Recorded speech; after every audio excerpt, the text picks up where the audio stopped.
Nous allons aborder un thème aujourd'hui, les mondes arabes, euh, sujet qui me préoccupe depuis maintenant une quarantaine d'années. Vous voyez la couleur de ma barbe.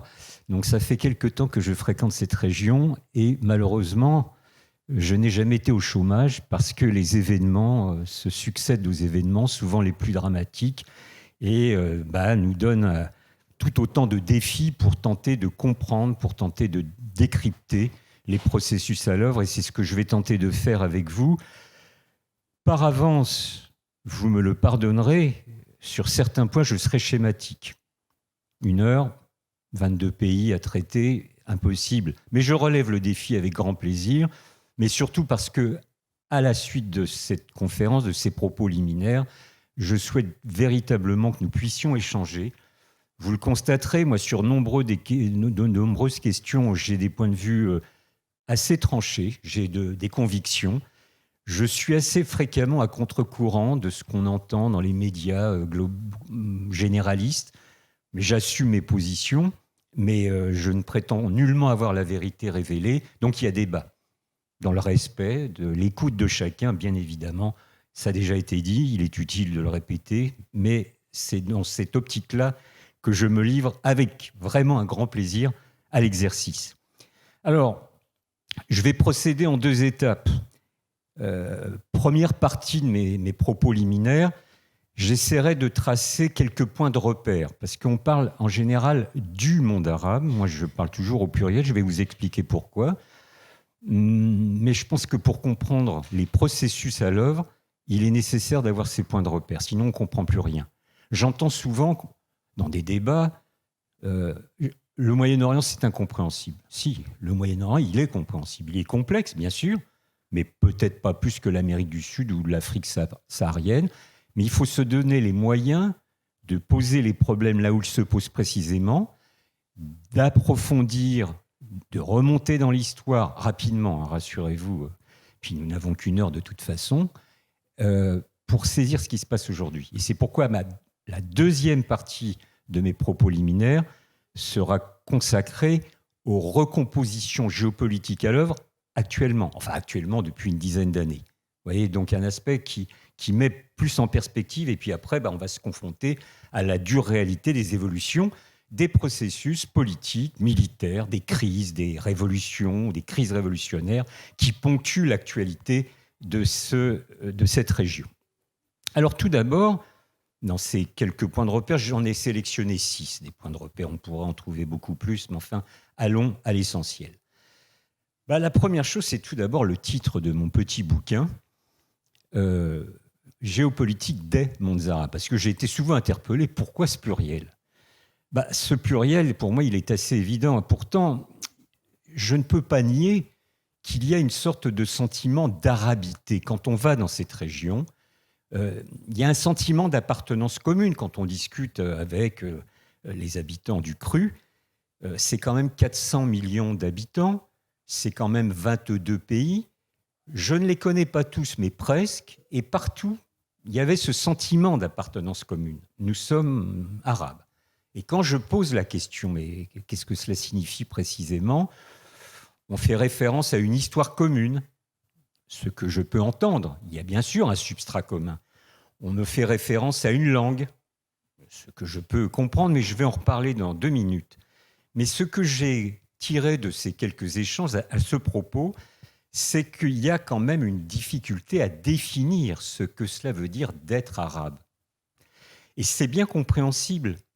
Je pense donc que ce sentiment d'appartenance qui existe, qui traverse les sociétés des mondes arabes, ça implique avant tout que ce qui se passe au Maroc, par exemple, n'est pas indifférent à ceux qui habitent au Yémen. Que ce qui se passe en Irak, par exemple, n'est pas indifférent à ceux qui habitent en Égypte ou en Algérie. Ça, c'est très important. Et puis, il y a un autre aspect sur lequel je reviendrai aussi à la toute fin de la conférence, c'est la question palestinienne.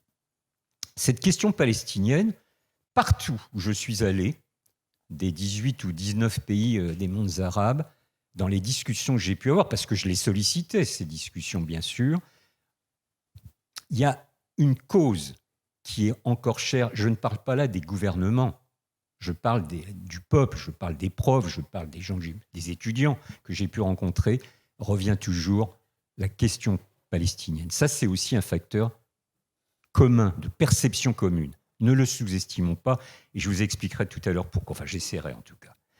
Donc, je comprends qu'il y ait des points communs. Je comprends qu'il y ait ce sentiment tout à fait légitime d'appartenance commune à un ensemble, mais qui n'est pas très bien défini. Pour autant, je crois qu'en réalité, désormais, il y a plus de facteurs de diversité que d'unité au sein de ces mondes arabes. Essayons de lister brièvement les facteurs de diversité, peut-être même de disparité. Ils sont de différents niveaux. Le premier d'entre eux, celui qui peut-être saute aux yeux, c'est les questions en rapport avec l'économie.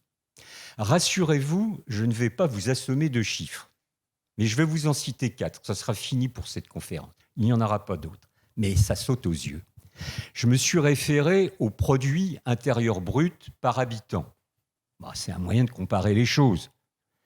Eh bien, j'ai calculé, j'ai été chercher dans des documents, vous allez au Qatar, c'est 70 000 euros de PIB, produit intérieur brut, par habitant. Vous allez en Arabie Saoudite, c'est 23 500, j'arrondis les chiffres. Donc voilà, 70 000, 23 500. Et vous allez au Yémen, c'est 900. Vous allez au Soudan, c'est 800. Bon, inutile de faire des commentaires trop longs. Il y a des disparités énormes entre ces pays. J'enfonce là une porte ouverte. Vous le savez tous. Bon, les chiffres méritent d'être médités. Mais il est évident à partir de là que quand on est yéménite, connaissant aujourd'hui la famine, et que quand on est qatari chef d'affaires, on est arabe certes, mais on ne se pose pas les problèmes exactement de la même façon. C'est ce que je voulais dire. Le deuxième niveau de l'analyse de ces diversités, c'est le niveau politique. Parce que quand on me parle du monde arabe, oui, peut-être, mais il ne faudrait pas oublier qu'il y a des rivalités entre la plupart de ces pays, peut-être pas tous, mais enfin la plupart, et que ces rivalités, elles sont parfois brutales ou violentes. Rappelez-vous, je vous prends là quelques exemples aussi. Rappelez-vous par exemple qu'il y a une guerre, j'évoquais le Yémen il y a 2 secondes, depuis 2015. Ça fait 6 ans, une guerre menée à l'instigation de l'Arabie Saoudite contre le Yémen, qui est une abomination en termes humanitaires. Personne n'en parle ou presque. Tout a été occulté depuis 10 ans par la Syrie. À juste titre, il fallait se préoccuper de la Syrie, mais personne ne parle depuis 6 ans du Yémen, ou quasiment personne. Or, le dernier rapport de l'ONU sur ce sujet indique que plus de 60% de la population est en situation de sous-nutrition permanente, pour ne pas dire la famine. En ces termes-là, les choses sont dites.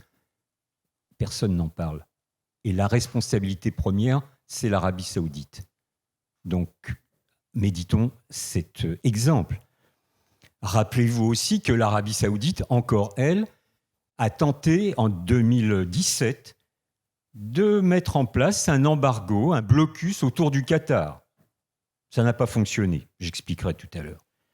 Rappelons-nous, ça a été évoqué tout à l'heure, qu'il y a une rupture, il y a une dizaine de jours, des relations diplomatiques entre le Maroc et l'Algérie.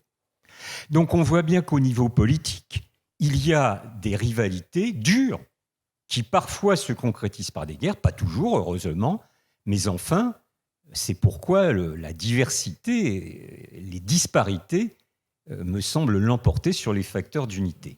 Alors on pourrait se dire toujours au niveau politique, mais n'y a-t-il pas une instance de régulation ? Si. A été créée en 1945 la Ligue des États arabes. Cette Ligue des États arabes est totalement impuissante. Elle permet à des bureaucrates de vivre confortablement au Caire, c'est le siège de la Ligue des États arabes, mais pour autant, je crois que cette instance, remarquez, les Européens n'ont pas de leçons à donner aux autres, mais cette instance est particulièrement performante dans la production de communiqués, qui ne servent à rien, qui sont des chefs-d'œuvre de langue de bois, mais voilà, c'est une usine à produire du communiqué. Jamais, depuis sa création, la Ligue des États arabes a été un facteur efficace, efficient, positif pour régler des différends, des conflits, voire des guerres. Donc il n'y a pas d'organisation multilatérale arabe permettant de tenter, en tout cas, de régulariser, de stabiliser la situation. Vous avez aussi un autre niveau de diversité, celui qui est d'ordre géographique et géopolitique. Ah, on arrive à mon petit dada. Parce que quand on parle du monde arabe, non, il y a des mondes arabes, mais même en termes géographiques, vous le savez fort bien. On parle du Maghreb, on parle des États du Golfe, on parle des pays de la vallée du Nil, l'Égypte et le Soudan. On parle du Mashrek, c'est-à-dire le Liban, la Syrie, la Jordanie, la Palestine. Bon. Donc, ce sont des entités géographiques qui sont clairement distinctes les unes des autres. Et donc, là encore, c'est un facteur, non pas forcément d'opposition, mais de différenciation.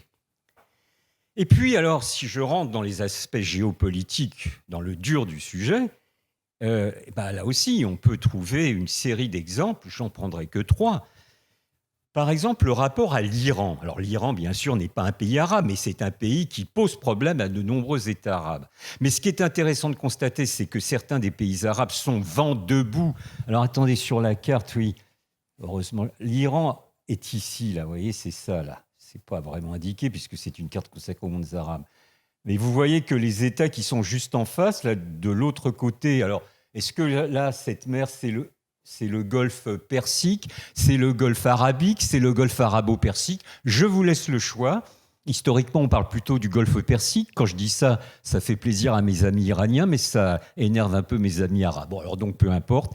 Mais en tout cas, ce qui est intéressant, c'est l'Iran. Chacun comprend que c'est un enjeu géopolitique majeur depuis déjà quelques années et pour les années à venir. Et certains États, comme l'Arabie saoudite, sont vent debout contre l'Iran. Alors que vous avez le petit Qatar, le petit État qui, au contraire, est dans une posture de négociation et de bonne relation avec l'Iran. Donc sur un sujet majeur, sur un défi majeur, ils sont divisés.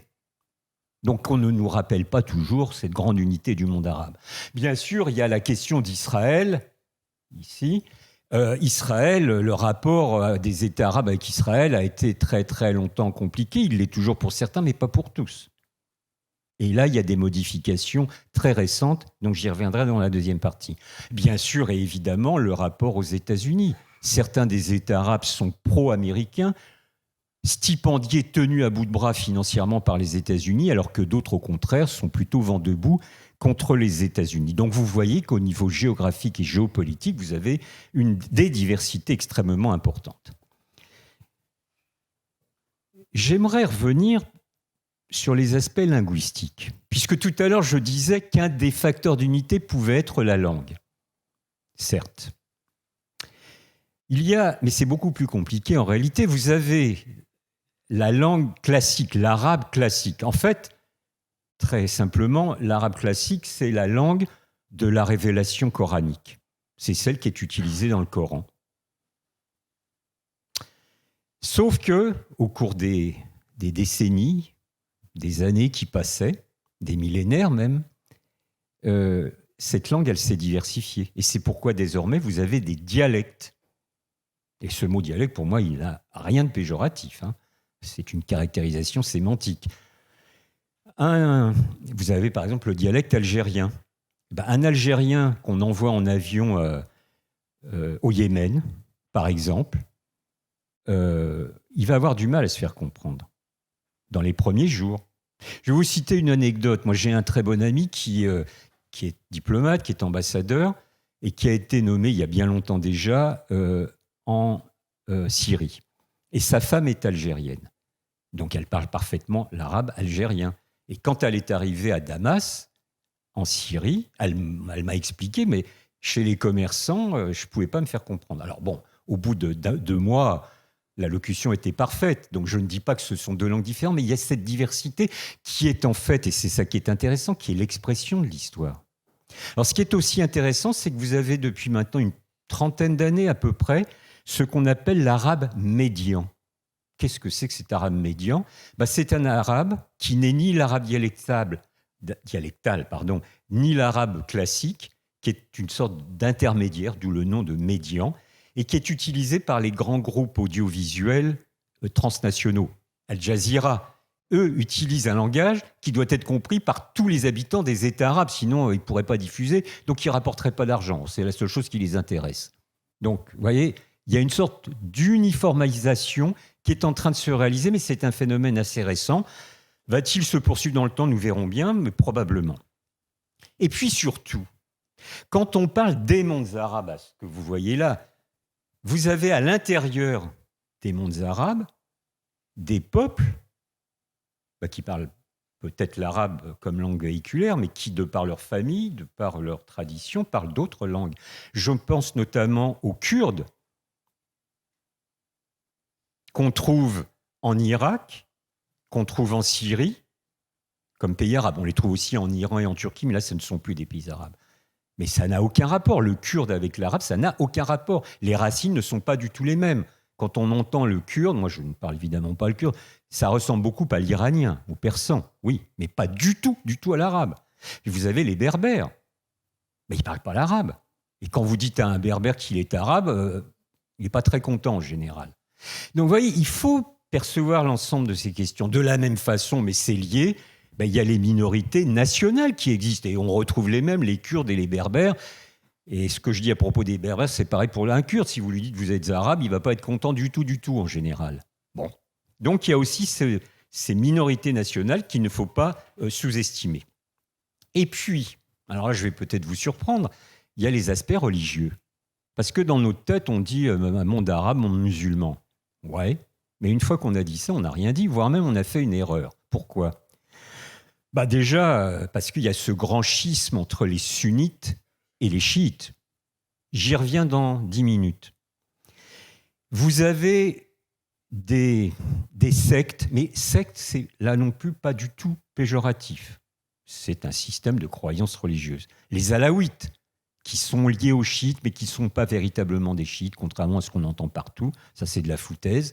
Les alaouites, on les trouve notamment au Liban et surtout en Syrie. D'ailleurs, le Hafez el-Assad, puis son fils, l'actuel, président, dictateur syrien, Bachar el-Assad est d'une famille alaouite, ce qui explique d'ailleurs sûrement la cruauté de la guerre en Syrie. Vous avez les Druzes, qu'on trouve surtout, pas uniquement, mais surtout au Liban. Comment les classer ? Ce ne sont pas vraiment des musulmans, bien qu'il y ait des aspects de croyances communes. Et puis surtout, alors là c'est la mouvance musulmane, si vous voulez, mais vous avez les chrétiens d'Orient, qui malheureusement sont dans une situation de plus en plus compliquée, mais qui ont été un apport essentiel dans l'histoire de cette région. Alors on les trouve bien sûr, je parle encore au présent, ils ne sont plus très nombreux, en Irak et en Syrie, bien sûr au Liban, où là ils peuvent vivre normalement, enfin si tant est que la situation au Liban actuellement puisse permettre de vivre normalement. Puis vous allez en Égypte, vous avez les Coptes. Alors c'est une branche du christianisme autocéphale qui a des particularités, des singularités. Et les Coptes, ne me demandez pas combien ils sont en Égypte, c'est impossible à connaître le chiffre exact. Pourtant, j'ai fait pas mal de recherches, j'ai demandé à des amis égyptiens, personne n'est capable de me dire combien de Coptes il y a en Égypte. On évalue entre 7 et 10% de la population, donc en gros entre 7 et 10 millions de Coptes. Je ne peux pas vous en dire plus, ne me demandez pas plus de précision. Mais ce n'est pas n'importe quoi. Donc il ne faut pas les oublier, ceux-là. Ils font partie de ce monde, de ces mondes arabes, bien sûr. Et puis il y a les Juifs. Alors bien sûr, depuis la création de l'État d'Israël, la plupart des Juifs sont partis vers Israël, ou voire vers l'Europe ou les États-Unis.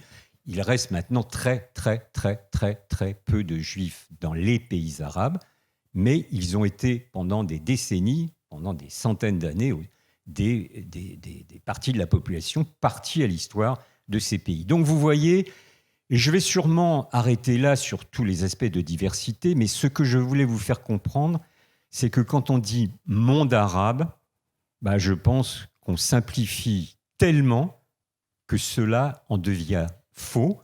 Et c'est pourquoi je m'attache toujours à parler des mondes arabes.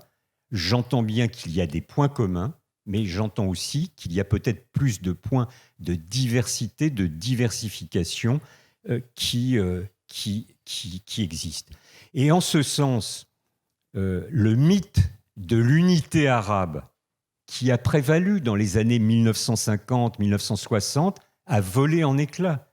À l'époque, les plus anciens d'entre vous s'en rappellent probablement, ce mythe du panarabisme était incarné par Nasser, Gamal Abdel Nasser, qui était la voix des Arabes. D'ailleurs, c'est le nom de la radio qu'il avait donné, la voix des Arabes, par laquelle il s'adressait à l'ensemble des peuples arabes. Maintenant, c'est terminé, on n'en parle plus. Et d'ailleurs, il y avait un concurrent à l'époque, c'était le Parti Baas. Le Parti Baas avait le même projet, avec une particularité, c'est qu'il voulait réaliser l'unité socialiste des mondes arabes. Vu ce qu'est devenu le Parti Baas aujourd'hui, c'est lamentable, c'est déplorable, puisqu'il a été incarné jusqu'à sa mort par Saddam Hussein. Il est aujourd'hui incarné en Syrie par Bachar el-Assad. Donc ce Parti Baas a totalement dégénéré et est devenu autant de dictateurs. Je voudrais insister sur un aspect qui me semble important, c'est qu'au-delà de toutes ces diversités, les mondes arabes ont des défis communs qui se posent. Mais ce sont souvent des défis communs en négatif. Je vais m'expliquer. Par exemple, tout à l'heure, j'ai parlé des systèmes économiques et de leur disparité. Je n'y reviens pas.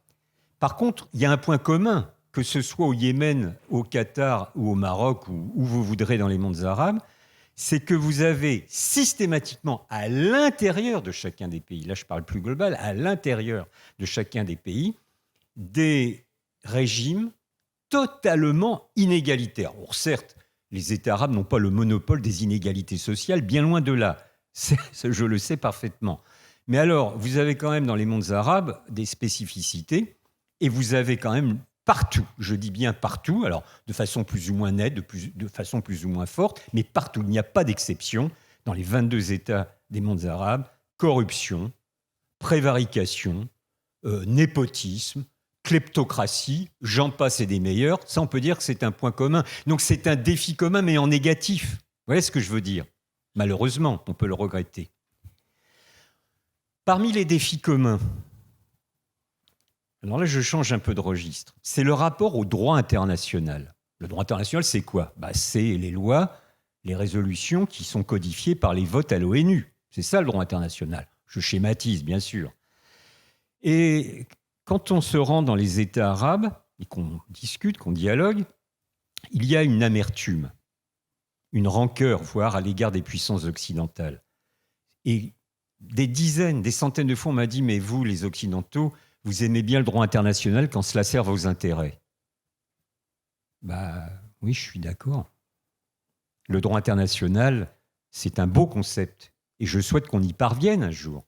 Aujourd'hui, il n'existe pas, ou très peu. 2 exemples pour illustrer le propos.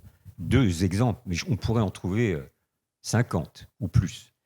Premier exemple, ça va sûrement parler à certains d'entre vous, résolution 242 du Conseil de sécurité de l'ONU. Sortez une feuille blanche, qu'est-ce que c'est que la résolution 242 ?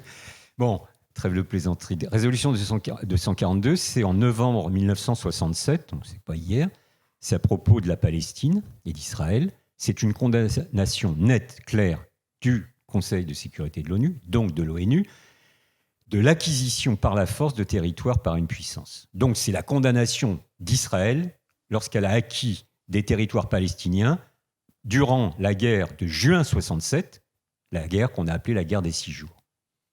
Nous sommes le 11 septembre 2021, cette résolution n'est toujours pas appliquée. Okay. 2 poids, 2 mesures. Contre-exemple. Résolution 678 du Conseil de sécurité de l'ONU. Je veux être précis. Qu'est-ce que c'est que ce truc-là ?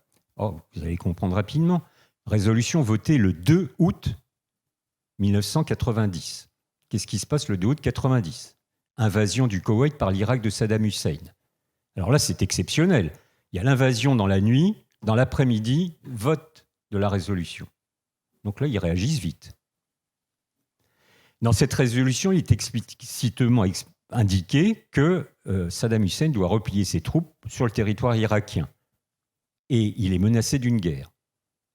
Saddam Hussein ne veut pas retirer ses troupes. 6 mois plus tard, au mois de janvier 1991, attaque massive de l'Irak par une coalition internationale dont la France faisait d'ailleurs partie. Et là, ça a été appliqué rapidement. Et vous voyez pourquoi il y a une amertume qui est ressentie, 2 poids, 2 mesures. Donc ça, c'est aussi un des défis qui se posent à cette région du monde, mais en négatif. Est-ce qu'ils peuvent peser sur l'application du droit international ? Je ne le pense pas. Et c'est pourquoi je crois qu'ils ont de fortes raisons de vivre cette amertume. On pourrait aussi parler, parce que c'est un rapport avec le droit international, c'est la question de la possession de l'arme nucléaire. Alors là, ça ne concerne pas directement des pays arabes, mais c'est la même idée, et ça concerne des pays de la région. Tout le monde sait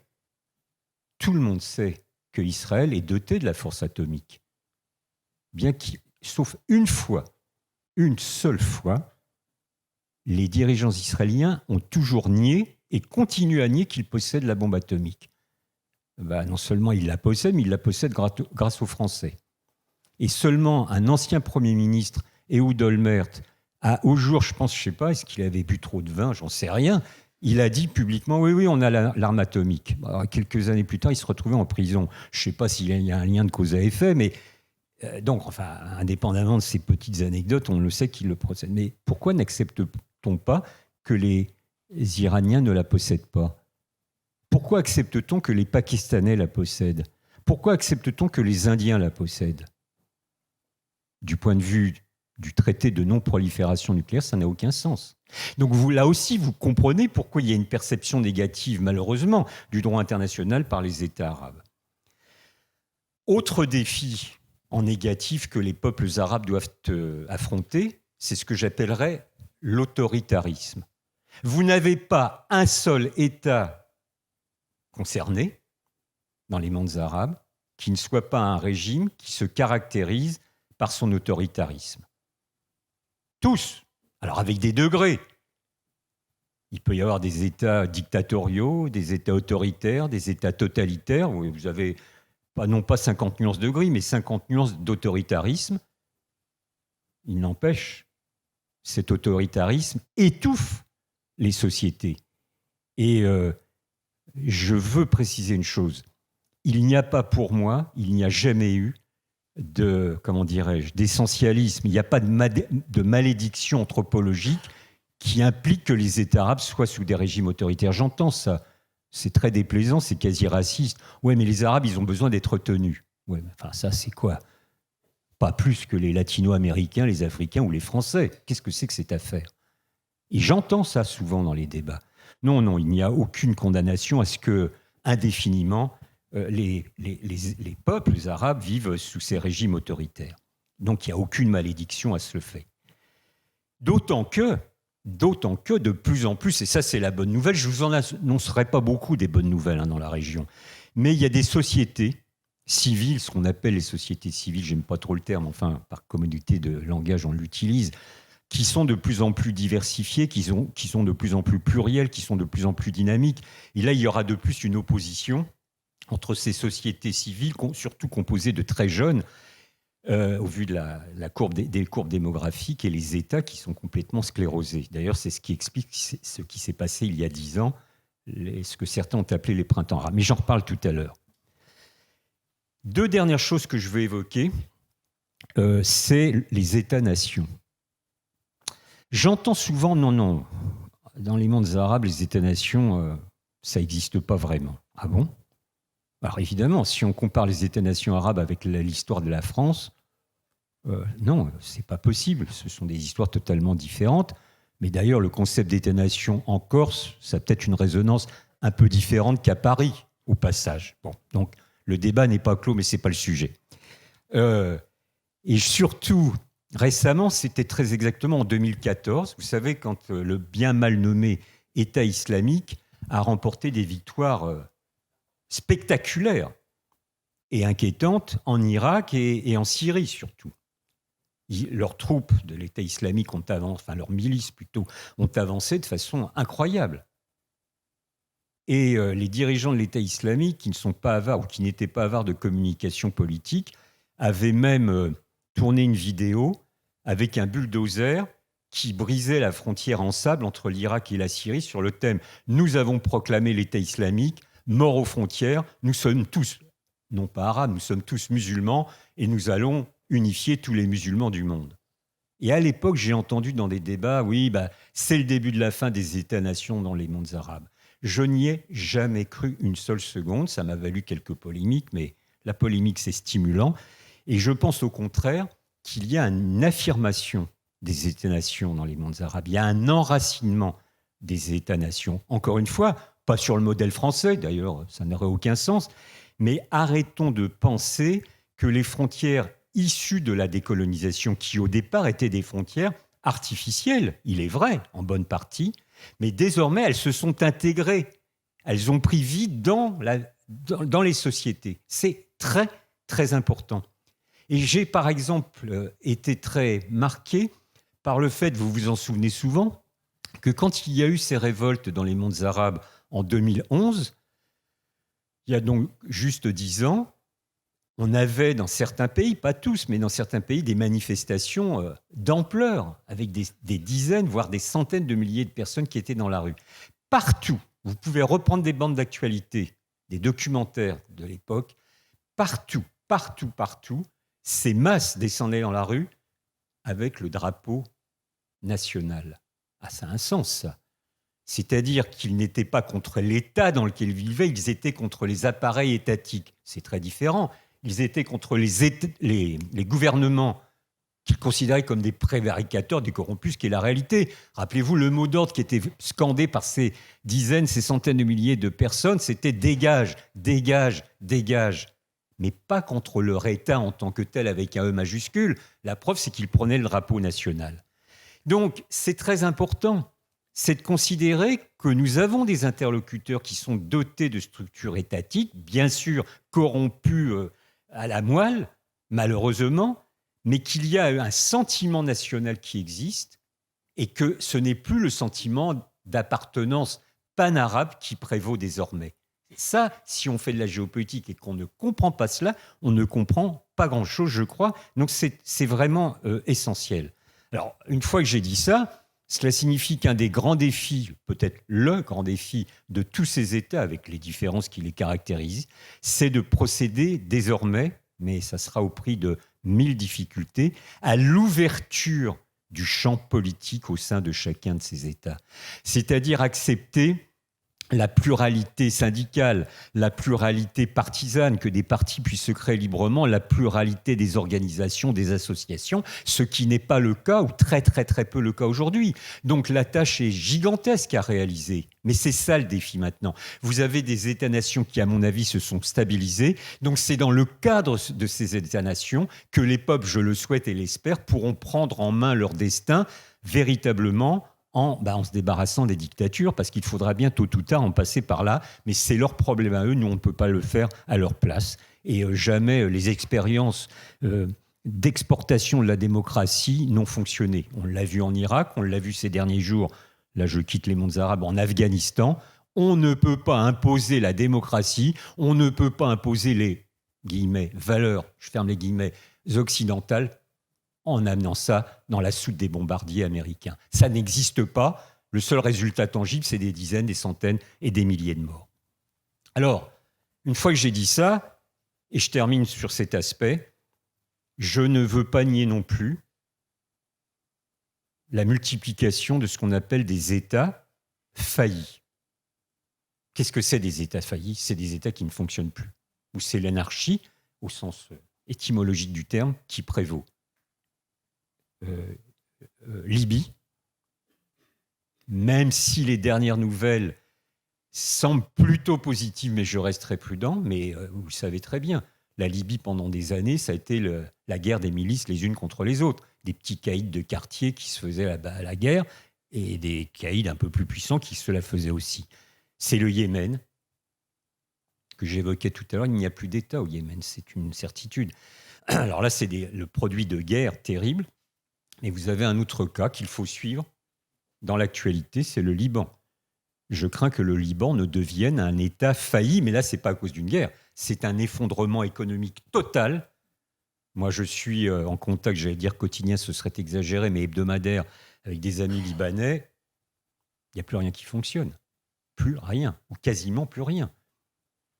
Le Liban est sous perfusion. Et la diaspora libanaise, pour une fois, a un rôle positif. Mais même des médicaments de première nécessité ne sont plus accessibles au Liban, sauf pour ceux qui ont de la famille à l'étranger et on leur envoie par courrier, etc. Pour finir ce premier aspect, mais sur le deuxième, je serai plus court, rassure-toi, c'est le fait religieux. Monde arabe, islam, bon, j'ai dit tout à l'heure que c'était plus compliqué. Moi, je ne vais pas vous parler de théologie, d'ailleurs, je n'en ai pas les compétences, et vous avez eu le plaisir la semaine dernière d'avoir une conférence sur l'islam en tant que tel, donc je n'y reviens pas. Peut-être dans le débat si vous le voulez. Non, je parle, moi, de l'islam politique, c'est-à-dire de l'instrumentalisation des valeurs musulmanes par des partis politiques. C'est ça qui m'intéresse et c'est là-dessus où j'ai un peu travaillé. Première chose, je vais peut-être vous surprendre, vous choquer peut-être. Je pense que l'islam politique est en régression. Je ne considère pas que l'islam politique est un danger. Quand je dis islam politique, je parle des partis politiques qui jouent le jeu politique là où ils le peuvent. Je ne parle pas de Daesh ou de Al-Qaïda. Pour moi, ça, ce sont des djihadistes, ce sont des terroristes. C'est une autre catégorie. Je ne parle pas de cela. Je vais vous prendre un exemple. C'est l'actualité immédiate et brûlante. Vous avez le Parti de la justice et du développement au Maroc qui était au pouvoir depuis une dizaine d'années. Il y a eu des élections législatives cette semaine. Ils se sont pris une tannée, mais une belle tannée. Pourquoi ? Parce que quand ils sont parvenus au pouvoir, c'était au nom des valeurs de l'islam, de partage, pour que les pauvres vivent mieux au Maroc. 10 ans d'exercice du gouvernement, je ne dis pas du pouvoir, c'est le roi qui continuait à avoir en réalité le pouvoir au Maroc, mais ils étaient au gouvernement, ils géraient l'intendance, ça les a totalement banalisés, ça les a déconsidérés. Donc dès que les partisans de l'islam politique parviennent au pouvoir, ils se banalisent. On en parlait tout à l'heure au déjeuner, c'est comme les anciens gauchistes qui veulent faire la révolution, quand ils parviennent au pouvoir, ils sont bien obligés de gérer les affaires courantes. Alors, je ne veux pas faire de parallèle entre les partisans de l'islam politique et les gauchistes, évidemment pas. Mais quand on est aux manettes, aux rênes d'un État, de la gestion d'un État, là, l'idéologie, on peut la mettre au tiroir, et puis on se préoccupe des questions concrètes qu'il faut régler concrètement, jour après jour. Et le résultat, c'est celui-ci. Et on peut voir pas mal d'exemples de ce type. Alors, il peut aussi y avoir le cas où les partisans de l'islam politique sont victimes de coups d'État. Je pense à l'Égypte. Vous vous rappelez qu'après le départ de Moubarak, en février 2011, il y a eu des élections. Les premières élections à peu près libres dans ce pays, l'Égypte, a été élu, vous vous en rappelez peut-être, Mohamed Morsi, un des responsables des frères musulmans, donc partisan de l'islam politique, au sens où je l'entends moi. Et Mohamed Morsi a été victime d'un coup d'État un an plus tard, mis en œuvre par l'armée, par le maréchal qui est devenu président maréchal Sissi. Ça, c'est inadmissible. Les Égyptiens avaient choisi Morsi, qui faisait connerie sur connerie. Mais enfin, je pourrais vous citer un certain nombre de présidents, mais je ne donnerai aucun nom, qui font quand même pas mal de conneries aussi dans leur gestion. Deuxième idée sur l'islam politique. C'est un concept qu'a mis en œuvre un chercheur, un islamologue français qui s'appelle Olivier Roy, que certains connaissent peut-être, c'est le concept d'islamo-nationalisme. Très important. Les islamistes, dans leur proclamation, je vous l'ai dit tout à l'heure, sont pour la reconstitution de la Ummah des croyants, de la communauté des croyants, donc à la limite pour transcender les frontières. Sauf qu'on s'aperçoit que justement, quand ils s'engagent dans la voie politique, quand c'est possible dans la compétition électorale, ce n'est pas possible dans tous les pays, on peut constater qu'ils s'adaptent au cadre national, et j'en reviens à l'État-nation, dans lequel ils vivent. D'où le terme d'islamo-nationalisme. Tous ceux qui vous parlent dans les médias de l'international islamiste, de l'international des frères musulmans, c'est du baratin. Oui, je sais que les frères musulmans égyptiens ont des contacts avec les frères musulmans jordaniens qui en ont avec les frères musulmans yéménites. Je ne suis pas totalement naïf. Mais de là à penser qu'il y a une sorte de bureau politique ou de comité central des frères musulmans qui donnent des ordres aux différentes sections, ce n'est pas la réalité. Et ce que je constate, c'est que les frères musulmans, y compris, s'adaptent aux réalités locales du pays dans lequel ils se battent. Souvent dans l'opposition, alors parfois en prison d'ailleurs, mais parfois avec possibilité de s'exprimer. Donc vous voyez, arrêtons de diaboliser ou de mythifier les partisans de l'islam politique, je dis bien de l'islam politique, pas des djihadistes, c'est autre chose. Ces partisans de l'islam politique, pour moi, sont pas des amis politiques, pour ma part personnellement, plutôt des adversaires. Mais moi, je ne suis qu'un citoyen français de toute façon. Mais pour autant, je refuse de les diaboliser. Discutons, avançons, faisons avec la réalité des sociétés. Et puis, troisième idée sur le fait religieux, je le disais tout à l'heure, sunnisme contre chiisme. Certains considèrent que désormais la ligne de partage dans les mondes arabes, c'est entre les partisans du sunnisme et les partisans du chiisme. Foutaise. Moi, je raisonne politique. Je suis désolé, ça a peut-être ses limites, mais j'assume. Donc, ce n'est pas du tout un combat idéologique entre sunnites et chiites qui existe par ailleurs. Mais dans les réalités géopolitiques, on va y arriver dans 5 minutes, les oppositions qui existent, ce n'est pas du tout parce que moi je suis chiite et toi tu es sunnite. Non, c'est des rapports d'État, des oppositions d'État. C'est la réelle politique. Alors à des fois on met un coup de vernis sunnite, des fois un coup de vernis chiite, oui j'entends bien. Mais avant tout, ce sont des conflits de rapports de puissance. Donc arrêtons de surévaluer, de survaloriser ces dimensions idéologiques que sont les religions. Je pense que les religions ont une grande importance dans la vie de toutes les sociétés, et en l'occurrence, pour celles qui nous intéressent cet après-midi, bien évidemment. Je ne veux pas du tout nier le rôle des religions, mais il faut lui laisser le rôle qu'elle a, et il est déjà important, et ne pas lui donner plus d'importance, et donc la survaloriser, alors qu'en réalité, quand il y a des conflits entre États, des différends, des oppositions, des rivalités, ce sont pour des raisons d'ordre politique, géopolitique, c'est-à-dire des conflits de puissance très classiques en réalité. Alors j'entends, et vous avez entendu aussi bien que moi, on parle des fois de croissant chiite. Ah oui, alors croissant chiite, vous voyez, ça part de l'Iran, puis ça traverse la Syrie, ici, le Liban, ici, et puis ça va jusqu'au Yémen, ici. Alors il y a une sorte de croissant, mais la situation qui prévaut au Yémen est totalement différente de celle qui prévaut en Syrie ou au Liban. Pour autant, j'admets, je comprends, j'analyse, j'essaye de comprendre le rôle de l'Iran là-dedans. Mais l'Iran, ils ne font pas ça pour la beauté de la religion chiite, ils font ça pour des raisons de puissance. Ils veulent peser sur l'évolution des sociétés politiques arabes. Mais ça, c'est des concurrences classiques d'un pays qui veut s'affirmer dans la région. Et puis alors, pour ceux qui considèrent, et je termine là-dessus, pour cet aspect, que sunnisme contre chiisme, c'est le déterminant essentiel de tous les conflits de la région, alors comment m'expliquer ce qui s'est passé entre l'Arabie saoudite et le Qatar ? Je vous ai dit tout à l'heure la tentative d'embargo. Ce sont deux États sunnites où habitent l'un et l'autre. Donc idéologiquement, ils partagent exactement les mêmes pratiques religieuses. Et pourtant, ils ont été en opposition, là, ayant essayé de faire la peau à l'autre.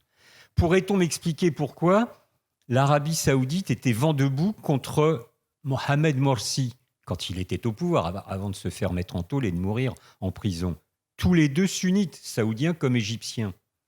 Peut-on m'expliquer pourquoi, actuellement, la Turquie est très opposée à l'Égypte ? Alors, la Turquie n'est pas arabe, je sais bien, mais tous les deux sunnites. Donc, vous voyez, cet aspect des religions, il faut le prendre en compte réellement, mais ne donnez pas trop d'importance à ces aspects. Ça nous permet pas, cela nous empêche de voir réellement l'état des rapports de force et des évolutions. Alors, voilà le fond. Les recompositions politiques à l'œuvre maintenant.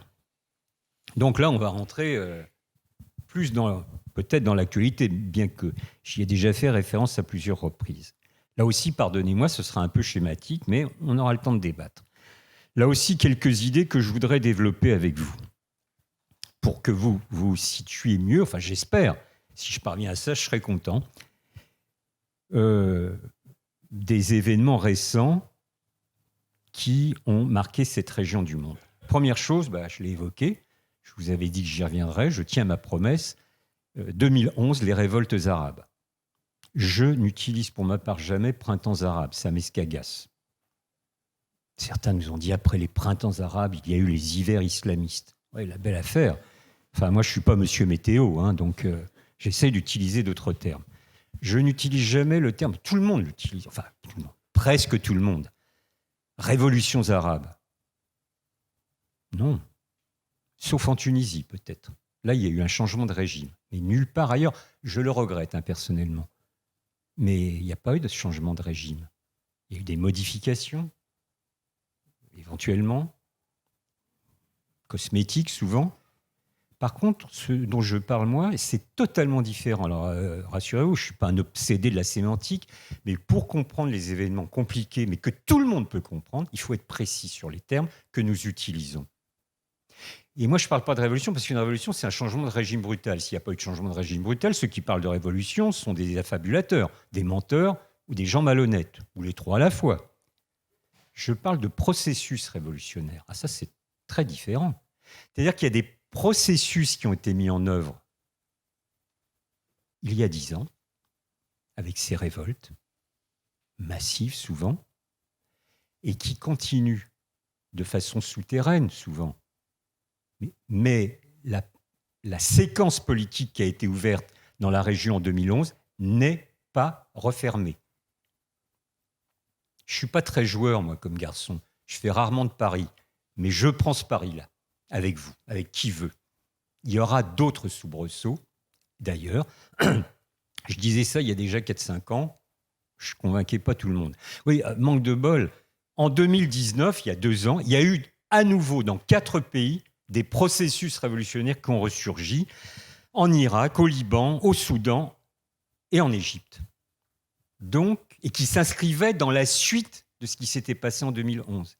Donc moi, je parle d'onde de choc politique. Il y a une onde de choc qui s'est propagée dans toute la région. Et comme toutes les ondes de choc, alors là, ça sera la comparaison géologique. C'est plutôt des plaques tectoniques qui existent. Et quand il y a onde de choc, il y a aussi des répliques. Il y aura des répliques.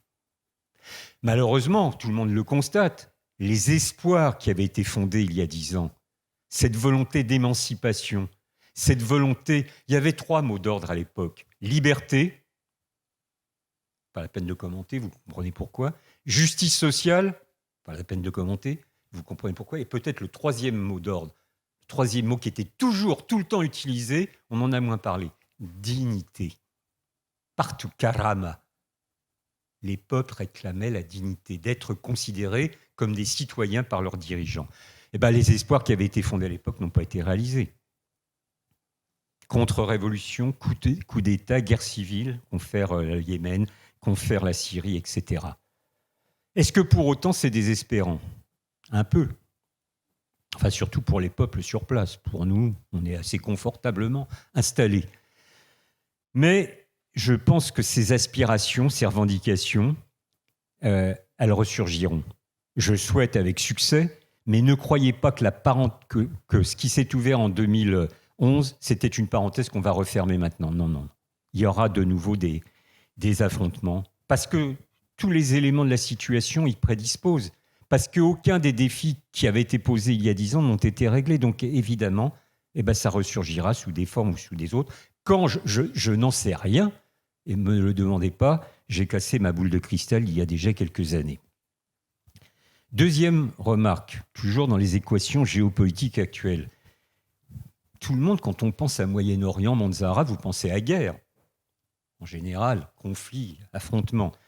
Il y a une chose sur laquelle je voudrais dire 2 mots, qui m'a posé question. Je ne comprenais pas pourquoi les guerres dans cette région durent des années et parfois des décennies. Pourquoi n'arrive-t-on pas à trouver des solutions politiques ? Pourquoi ne se réglaient-elles pas ? Pourquoi n'y a-t-il pas de perspective ? Je crois qu'il y a 2 facteurs.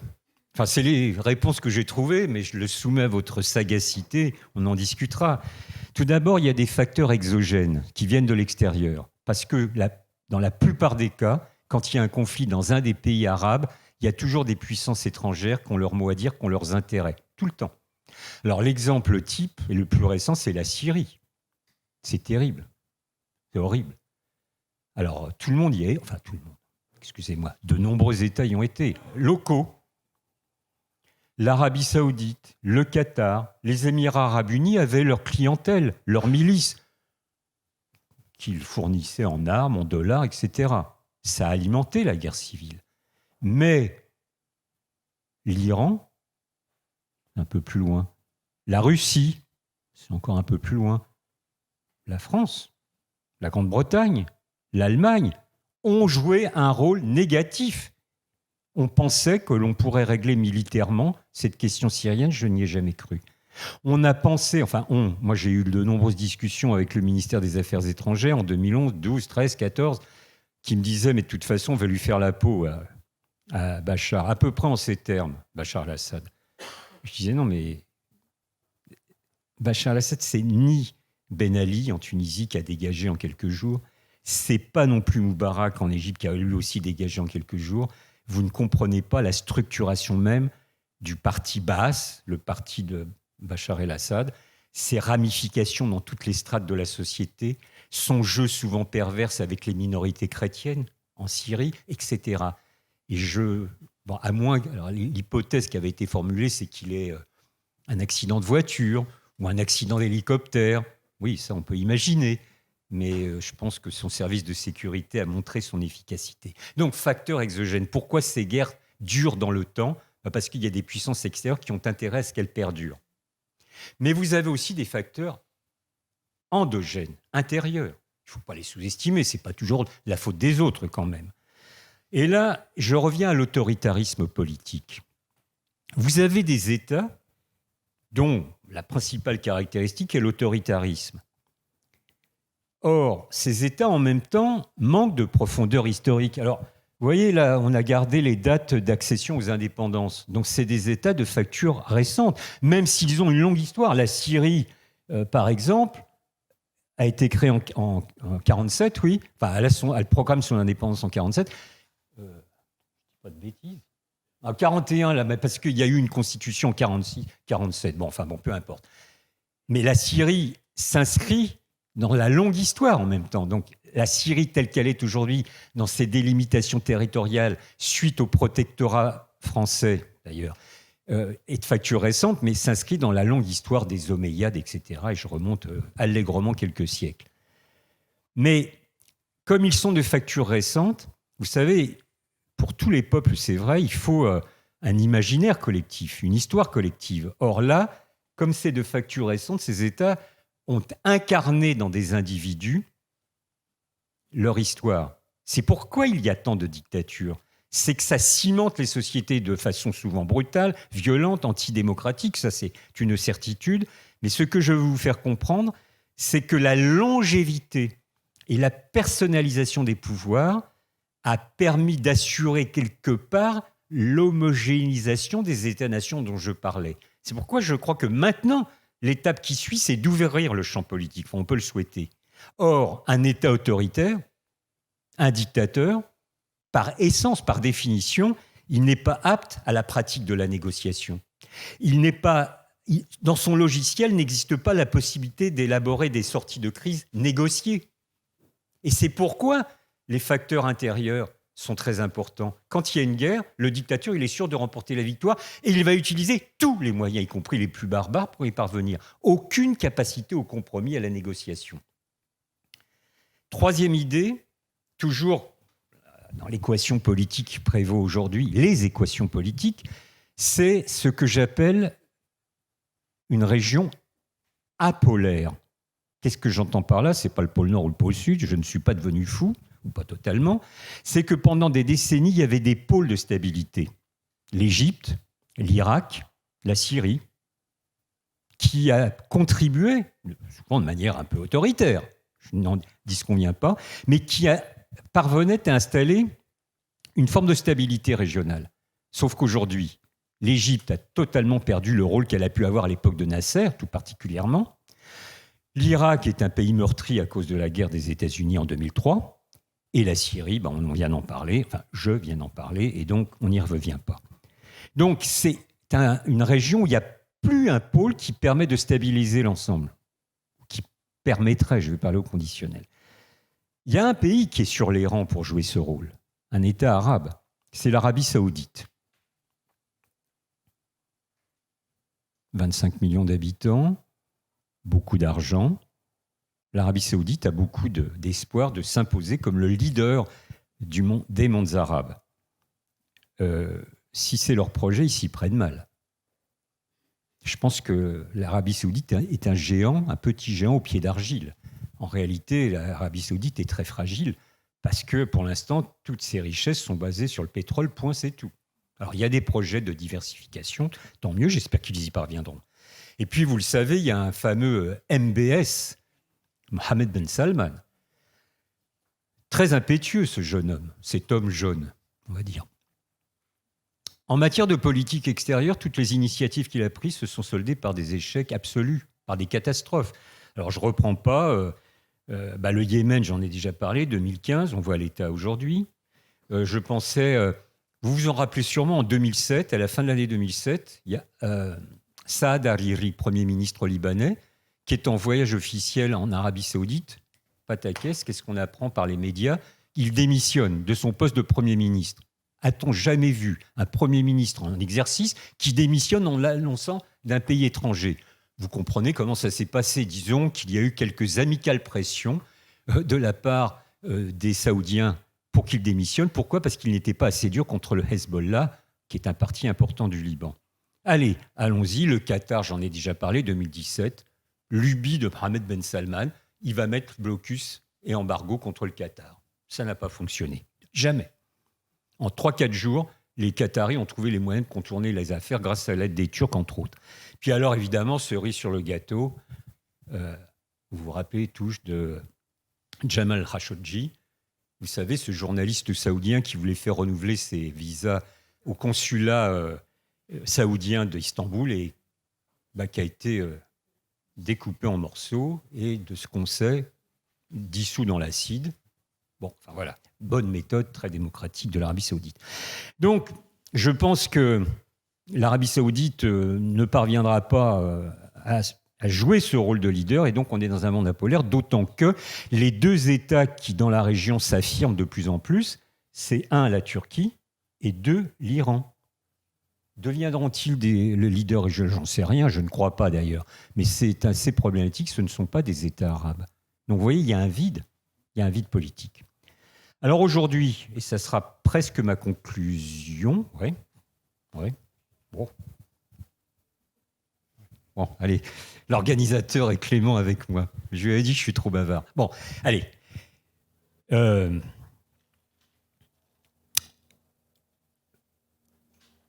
On est dans une situation de chaos aujourd'hui. N'oublions jamais que cette situation de chaos, elle existe depuis très très longtemps, mais qu'elle s'est aggravée et amplifiée depuis très précisément 2003. 2003, c'est l'attaque unilatérale de l'Irak par les néoconservateurs états-uniens, George Bush Jr. en tête. Moi, à l'époque, je me souviens bien, dans les médias ou dans les débats, j'étais vent debout contre cette intervention militaire. Je pense que la France, d'ailleurs, a eu une position de principe, courageuse. Tout le monde se souvient sûrement du fameux discours de De Villepin à l'ONU, magnifique. Pour autant, la guerre a eu lieu. Et on expliquait à l'époque que cette guerre va entraîner la déstabilisation de la région. Je disais cela en 2003. J'avais totalement sous-estimé pour autant, je crois que c'était vrai, mais j'avais, pour ma part, totalement sous-estimé l'ampleur de la déstabilisation qui a été induite par cette intervention militaire. Depuis lors, les États-Unis, parce que j'en ai pas parlé pour l'instant, mais les États-Unis sont absolument incontournables dans la région. Les États-Unis, c'est encore 40 000 soldats sur place dans l'ensemble de la région. Ça fait beaucoup. Donc quand j'entends parler de désinvestissement des États-Unis, oui, en tendance. Il ne faut pas confondre la tendance d'un fait avec la réalité du fait. Et ce n'est pas avéré qu'ils se désintéressent totalement de la région. Alors, il y a plusieurs politiques. Mais il y a une obsession chez les Américains, c'est de contenir tout mouvement de révolte, de contestation politique qui pourrait remettre en cause ce qu'on peut encore appeler la stabilité avec beaucoup de guillemets régionale. Alors Obama, il avait lui une logique à l'époque de dialogue, notamment avec des partenaires non arabes. D'ailleurs, rappelez-vous, c'est à l'époque d'Obama qu'il y a eu le traité sur le nucléaire avec les Iraniens. Il discutait beaucoup avec la Turquie, avec Israël. Mais tout cela pour tenter de maintenir une forme de stabilité régionale. Bien sûr, avec son successeur, cela a pris un autre cours. Avec Trump, c'était la brutalité d'endiguement, de containment, pour parler en bon français, assumée, qui, lui, s'est totalement appuyé sur les monarchies arabes du Golfe, notamment, bien sûr, l'Arabie saoudite et les Émirats arabes unis. Tout petit pays, les Émirats arabes unis, dans le sud de la... Voilà, ici, sud-est de la péninsule arabique. Tout petit pays très important géopolitiquement, parce qu'ils prennent des initiatives, et à la différence de MBS, Mohammed Ben Salman, le saoudien, qui est un idiot complet, le leader émirati qui s'appelle Mohammed Ben Zayed, MBZ, pardonnez les acronymes, mais MBZ est un type qui a une vision stratégique pour défendre les intérêts de son pays. Donc il faut écouter ce qu'il raconte, cet homme-là. En tout cas, Trump a une politique absolument catastrophique, jouant la confrontation systématique en appuyant le pire de ce qui existe dans la région, à savoir notamment les Saoudiens. Vous vous rappelez la première fois où Trump, enfin la seule fois où il a été en Arabie Saoudite, il assiste comme ébahi comme un gamin devant le sapin de Noël à la danse du sabre que des tribus bédouines exécutent devant lui. Il est comme un gamin, il est émerveillé, il fait des pas de danse comme un gros balourd qu'il était. Enfin, c'est ahurissant, président de la première puissance du monde. Donc on se dit là, il y a quelque chose qui ne fonctionnait pas. Biden, bon, il est un peu tôt pour tirer un bilan, mais Biden est un peu entre les deux. C'est-à-dire qu'il est pour une politique de dialogue, pour tenter de trouver des solutions. Il a mis beaucoup d'énergie dans les premières semaines de son mandat pour discuter avec les Iraniens. De ce qu'on apprend, je n'ai pas de scoop particulier, moi j'en sais autant que vous, et ça se passe très mal, et je pense qu'il a abandonné la possibilité de parvenir à un accord avec les Iraniens. Donc ça va rebattre les cartes, et ça ne va pas arranger la stabilité régionale. En fait, la situation géopolitique globale, c'est il y a, comment dirais-je, il y a deux guerres froides. C'est-à-dire qu'il y a une sorte de coupure en deux, vous voyez, un peu comme ça, enfin je schématise, avec au nord l'Iran, l'Irak, la Syrie, qui marche plutôt avec la Russie, parce que la Russie est véritablement revenue en force dans la région. C'est incroyable depuis 10 ans, une dizaine d'années. Poutine parle avec tout le monde, il fait de la diplomatie, brutale souvent, mais il parle avec tout le monde, sans exception. Lui, il ne raisonne pas en termes binaires, les bons et les méchants, ça c'est de la foutaise. Si on raisonne en termes binaires, comme souvent en France on le fait, on s'impuissante nous-mêmes. Poutine n'a pas ses scrupules. Et face à ces pays qui donc sont plutôt proches de la Russie,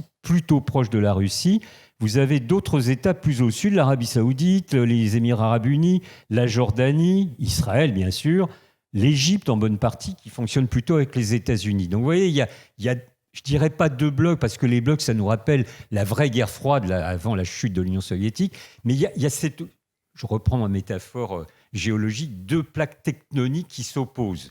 Oui, mais c'est beaucoup plus compliqué que ça. Parce qu'à l'intérieur de chacun de ces, j'appelle pas ça des blocs, ça serait une mauvaise expression, de ces regroupements, vous avez des puissances régionales qui jouent leur propre jeu, ou qui veulent jouer leur propre jeu. Par exemple, l'Iran, plutôt proche des Russes, mais qui veut jouer son propre jeu, en actionnant ses réseaux d'influence, je l'ai dit tout à l'heure, en Syrie, au Liban et jusqu'au Yémen.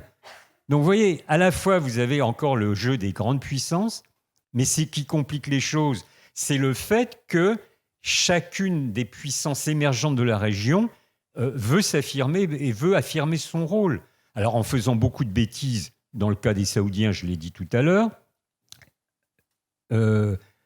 avec une situation très contrainte pour les Iraniens qui sont sous sanctions états-uniennes. Donc tout cela est très compliqué. Et tout cela est mouvant, ce qui rend effectivement un peu difficile de comprendre. On peut aussi évoquer la Turquie, qui est une puissance régionale qui s'affirme.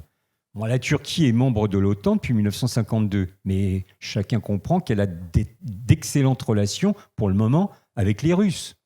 Donc, vous voyez comment classer les différents États dans l'équation générale. Rien n'est simple, et en tout cas, alors là, danger absolu, raisonnement binaire. Les bons d'un côté, les méchants de l'autre. Ça, si on raisonne comme ça, on ne comprend alors là plus rien. Mais quand on se penche un peu, et ça, tout le monde est capable de le faire, sur les réalités et les dynamiques en cours, on comprend quand même un certain nombre de logiques. Bon. Israël, quand même, 2 mots. Israël, pendant des décennies, a été un pays totalement isolé dans la région. Perçu par les États arabes comme le cheval de Troie de l'impérialisme, je cite, c'était conçu comme ça. Alors, vous savez que dans les années 90, il y a eu, 80 et 90, il y a eu des rapprochements avec 2 États arabes, l'Égypte et la Jordanie, point c'est tout. Et puis, ces derniers mois, il y a eu ce qu'on a appelé les accords d'Abraham, où 4 États, les Émirats arabes unis, Bahreïn, le Soudan et le Maroc, qui ont qui ont établi des relations avec Israël. Ça modifie l'équation stratégique régionale. Alors, ces accords ont été présentés comme des accords de paix, c'est n'importe quoi. Ces États n'étaient pas en guerre. Mais ça marque la fin de l'isolement complet d'Israël. Ça, c'est des décisions prises par les appareils étatiques. Dans les populations, dans les sociétés, ces accords ne sont pas bien perçus. Pourquoi ? Parce que cause palestinienne, dont je parlais au tout début. Donc, ne le sous-estimons pas. Mais Israël s'est redisposé sur l'échiquier politique régional en étant capable de nouer des relations avec les pays que j'ai cités précédemment. Alors, ces 4 pays plus 2 avant, ça fait 6. Il y a quand même 22 États arabes. Vous relativisez les choses. Mais quand même, ça modifie totalement une situation qui était comme gelée depuis des années sur ces questions. Dernier mot, avant-dernier mot. Je voulais quand même parler quelque peu, très rapidement, de la question palestinienne. J'ai dit tout à l'heure que la question palestinienne, de mon point de vue et de ce que j'ai pu constater à travers les multiples missions que j'ai pu effectuer dans la région, que cette cause palestinienne était au cœur de la plupart des sociétés dans les pays arabes. Beaucoup, ces dernières années, je l'ai entendu 100 fois ou plus, me disaient non mais la question palestinienne, ça y est, c'est fini, c'est réglé, c'est gelé, c'est bloqué, et basta. Ouais, je n'ai jamais pensé. Et rappelez-vous ce qui s'est passé au mois de mai de cette année, il y a 4 mois. Alors, de nouveaux bombardements sur Gaza, affrontements physiques à Jérusalem-Est. Mais là, il s'est passé une chose extraordinairement importante, dont on ne perçoit pas encore les conséquences dans les mois ou les années à venir. C'est que pour la première fois dans l'histoire de ce conflit, vous avez eu ce que j'appellerais, ce que les politistes appellent la coagulation des colères palestiniennes. Au même moment, le même mois, au cours des mêmes journées, manifestations massives des Palestiniens à Jérusalem-Est contre les tentatives d'accaparement de leur domicile par les colons israéliens. Gaza, qui décide, par le Hamas, qui dirige la bande de Gaza, d'envoyer quelques roquettes, j'entends des missiles, parlons de roquettes, ce sera plus modeste, sur Israël, ce qui a entraîné une réaction très brutale de la part d'Israël. En Cisjordanie, donc la partie du territoire qui est sous autorité palestinienne, là aussi des révoltes, une grève générale, etc. Et enfin, parmi les Palestiniens d'Israël, de nombreuses manifestations en solidarité, pardonnez-moi, avec leurs frères palestiniens.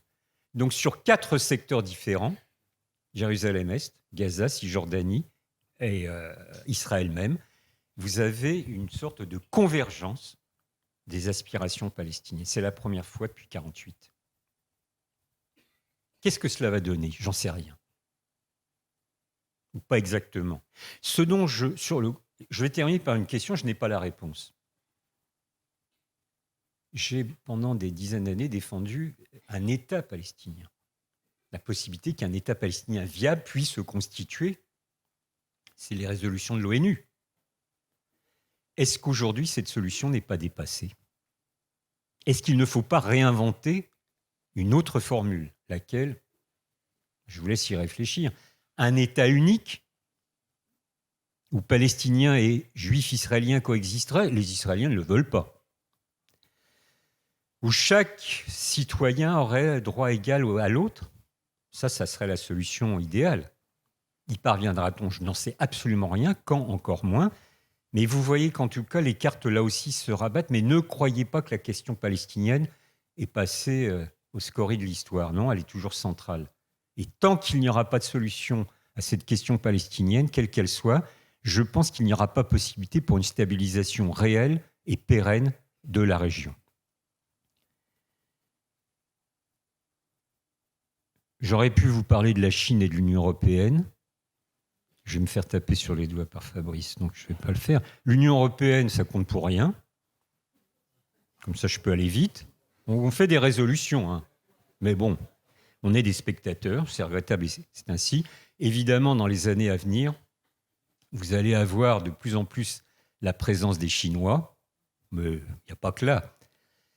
Les Chinois, pour l'instant, ne s'occupent pas, ils ne veulent pas s'occuper des questions politiques. Moi, j'ai discuté avec des chercheurs chinois qui s'occupent du Moyen-Orient. Oh non, mais nous, ça ne nous intéresse pas. Oui, enfin, ça les intéresse autant que nous, mais ils ne veulent pas intervenir. Économiquement, oui. D'ores et déjà, ça c'est... Alors, ils ont de très, très forts contrats financiers pétroliers avec l'Arabie Saoudite et l'Iran.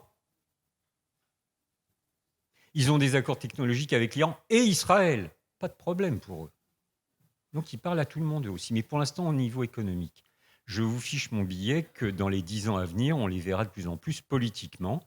On verra avec quelles propositions. Pour l'instant, ce n'est pas encore le cas, mais c'est évidemment sur cette région comme sur beaucoup d'autres, la puissance qui est en train de monter et de s'affirmer. Donc, on ne pourra pas faire sans dans les jours, n'importe quoi, dans les années et les décennies à venir. Et sur ce, je me tais, je vous remercie.